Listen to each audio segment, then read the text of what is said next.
میں ہوں Hadiqa on line Quran academy سے۔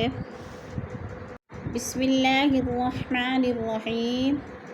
اللہ تعالیٰ کے نام سے شروع جو بڑا مہربان نہایت رحم فرمانے والا ہے۔ السلام علیکم ورحمۃ اللہ وبرکاتہ۔ کیسے ہیں آپ سب؟ امید ہے کہ آپ سب خیر و عافیت سے ہوں گی۔ اللہ تعالیٰ ہم سب کو ایمان و تقوی کی بہترین حالت میں رکھے، آمین یا رب العالمین۔ سبق شروع کرتے ہیں۔ اعوذ باللہ من الشیطان الرجیم، بسم اللہ الرحمن الرحیم۔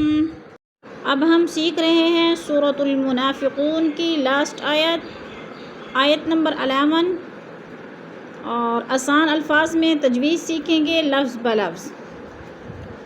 وَلَن يُؤَخِّرَ اللَّهُ وَلَن يُؤَخِّرَ اللَّهُ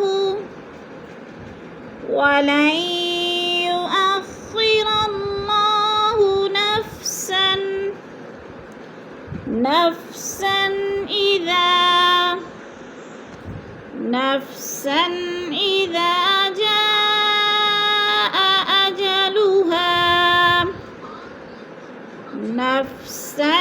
إِذَا جَاءَ أَجَلُهَا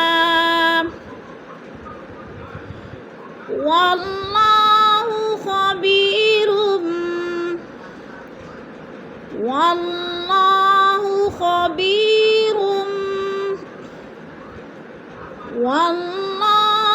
خبير بما تعملون والله خبير بما تعملون۔ اب ہم ان 3 آیتوں میں تجوید دیکھیں گے۔ وَلَن، لام کو یا کے ساتھ ملا کر ادغام کریں گے۔ درمیان والا نون ساکن لکھنے میں آتا ہے، پڑھنے میں نہیں آتا۔ جیسے وَلَن يُؤَخِّرَ اللَّهُ، اللہ پر پڑھا جائے گا، اس لیے کہ اللہ سے پہلے لفظ را کے اوپر زبر ہے تو اللہ کو پر کر کے پڑھیں گے۔ نفسن، 2 زبر تنوین حروف حلقی میں سے حمزہ آ گیا تو ادھر اظہار حلقی ہو رہا ہے، غنہ نہیں کریں گے۔ جیسے نفسن اذا پہ الف مد ہے، جا پہ مد متصل ہے، حروف مدہ کے بعد حمزہ اسی کلمے میں ہے تو مد متصل۔